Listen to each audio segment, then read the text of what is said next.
Yeah. Anyone have any questions about that? That makes perfect sense to me. I'm taking that right back to work. So what's your point?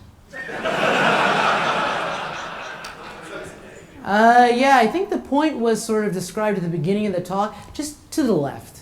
Just to the left. You know, basically, I feel like people today have too much self-confidence. And I feel like I grew up in the South where basically every idea was assumed to be terrible from the get-go.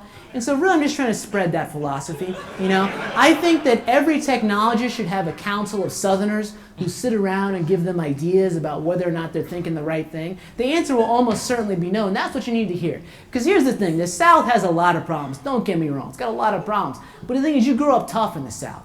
Right? So you grow up, you got some idea. I remember I told my dad one day, this is a totally true story. I told my dad, hey dad, yeah, so I got this idea about how you make planes go faster. You just set the whole plane on fire. Just set it all on fire. Because like in my head, it's like fire makes things just go fast, right? And I said, Dad, so you just set the whole plane on fire. It's going to go super fast. I said, what do you think about that? He says, that's probably the dumbest thing I've ever heard. And that's why I don't design airplanes now, right? Which is for the best. So that's the point of the talk. Hey, James. Thank you. That was an exercise in surreal. Very awesome. We have read so many of your columns, and I love, honestly, I love trying to follow the column as it goes and trying to see if I can figure out what you're talking about. I've often wondered what your approach is when you go to write something like this. That's just, I mean, completely amazing, off the wall, and out there. And you always kind of keep a thread and a narrative going. Could you talk about that a little bit? Like, how do you approach a piece like that? So it's pretty complicated. So what I do is I have a high-level goal or I have a high-level theme for what I want the article to be. Right? So I'll have that in my mind. And then after that, there's this stage which is kind of like in the Mom movie where you're trying to catch the big boss, and you've got this big cork board, and you're just like putting nails there, you know? So I have like these little ideas, right? And so then I'll like write down some ideas maybe for the course of like 2-3 weeks. Then I'll kind of look at that and I'll think, have I caught the big guy, right? Sometimes the answer is no, in which case I have to come up with more ideas. Other times I'm like, yeah, I think I see what it's going to be. But I think the most painful process is actually killing children. Right? So a lot of times, I mean that figuratively, right? This is how rumors get started, right? Because what will end up happening is like, you know, let's say that I want to talk about, I don't know, microkernels or something like this. And I've got this amazing riff on mammoths. Just amazing. Like this stuff is going to slay. This is the best mammoth joke in the short history of mammoth jokes, right? And so, you know, I'll be sitting there and I'm like, this just needs to go in there. But it's about microkernels. It has nothing to do with mammoths, right? And so I just had to sort of leave this thing kind of lingering. And so I have this file, which is actually pretty huge, which is like of these like little riffs or little bits that I couldn't include. And so I think like my dying act, I'd love to like find someone who doesn't like my articles and then just like dump that box on them. So yeah, take all the mammoth stuff. Yeah, this one's about Neptune. I know it doesn't make sense to me either. Just take it, you know. I don't know how this answer turned into my vindictive wish upon death, but that's how I write the column. Your talk was wonderful, obviously. What I liked is it really shed a light on the path that brought me to the place where there's a little ball of hate where my heart used to be. And I was wondering, with that realization, do you have a version of this deck I could present to executive management?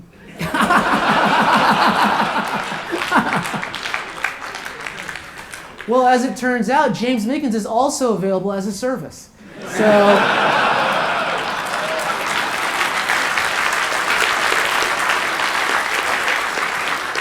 So for a small fee that would hopefully be paid in unmarked euros, I might be able to present this deck to executives myself.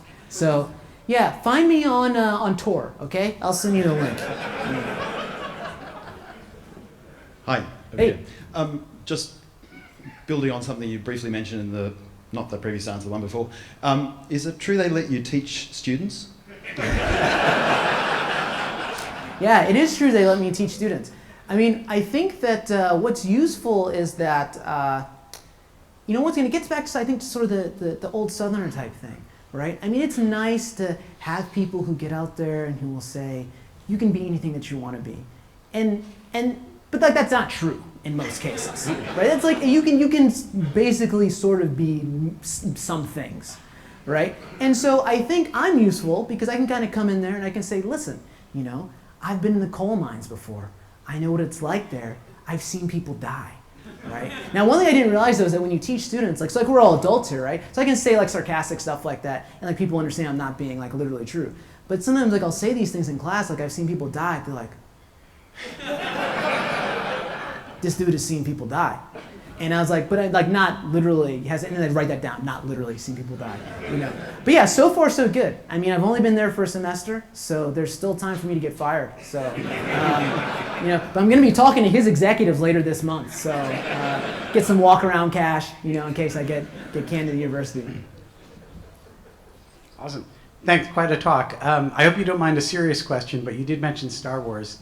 And prior to the new movie coming out, I plan on binge watching all the existing films, and I was wondering if you could recommend what order is the best.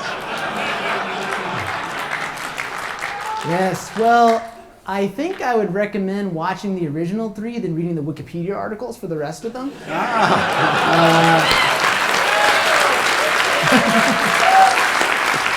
I mean, here's the thing about the new Star Wars movies, right? So for me, it's kind of like how I sort of like, I'll make fun of people who play Magic the Gathering, only because I know that I want to play it so bad. And if I ever played it, I'd want to be the best at it, So it's like I make fun of like the new Star Wars movies, but it's like how many times have I watched them over Thanksgiving?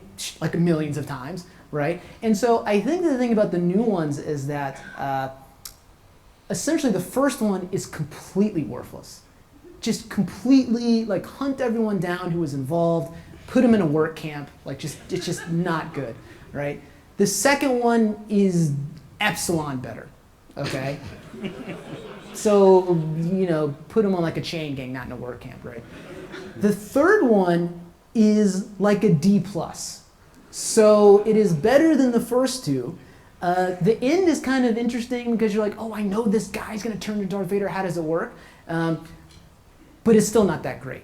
So I think what should end up happening is that you watch the original, particularly you have kids, right? Because like there's all these like theories out on the internet, like you gotta watch like the first 2 original ones, then you switch over to the new series, stuff like that. That's just exposing your kids to evil too early, right? I mean, they shouldn't know how bad something can become until they grow up and experience loss and pay taxes and stuff like that.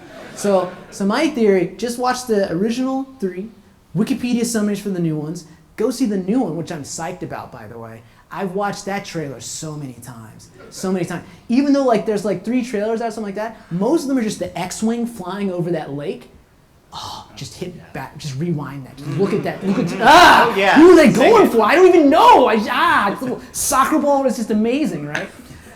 So I geek out about that. So, hopefully we're not going to be massively disappointed. But I can easily imagine, like, the next, like, LISA talk I give, like, I'll have, like, some joke about that. Like, where are they going? Their X-Wings are going to, like, Lucas's house to get pie or something like that. I don't know. It's crazy. But don't give up hope, though. Don't give up hope. Thank you. Yeah. Hey, James, I was intrigued to hear about your file full of riffs, and I was just wondering if you could sort of describe the backup strategy that you had. Yeah, so the backup strategy for that is a little cipher I like to call Rot 13. Okay, so nice. A lot of those 3-letter agencies, they're hot on my trail because they know I do security work. I make jokes about the Mossad, stuff like that, so it's unbreakable. So let's see, so what do I use? I mean, besides thursday.tar.gz, I assume you mean. So I do actually have a Git repo for some of this stuff, and I do actually like Git a lot, right? I think that Git, though, teaches you, it's almost like watching one of those specials on the Animal Planet show, where it'll be like, right now, the praying mantis has just left the nest, and now it's got to go out there and test the metal of his steel on his own, right? And like 99 times out of 100, it just gets eaten immediately. Like, that was just it. That was just how it happened, right? And so I think the challenge with Git is that a lot of times you go to these Git tutorials, right? And they say, oh, all you have to know is just add, and then push, and then pull. That's a lie, right? So that will get you like 80% of the way, but as soon as anything goes wrong, if you don't know about how the hashes come together and the object trees and stuff like that, you're gonna be in a bad place. And you can't just Google for the way that like your Git repo got messed up. Like who was it, like Dostoevsky or something like this said like, you know, every happy family is the same, but every unhappy family is different in some like crushing way, right? That's the way that Git is, right? So you get these Git messages, right? And like you can't like copy and paste anything into Google to get the answer for you. Google's just gonna say 0 hits, or it's gonna take you to some Stack Overflow site that has like no answers. Everything's upvoted negative 18 times, right? So it's a problem. Once again, I've meandered. That's how I back up my riff file. Hi, thank you for your presentation. Enjoyed it thoroughly. Something you said early on gave me a quick idea for just a one-question survey. Raise your hand in here, anywhere, if you are married. Keep your hand up if your spouse to this day still has no clue what you do for your job. Nice.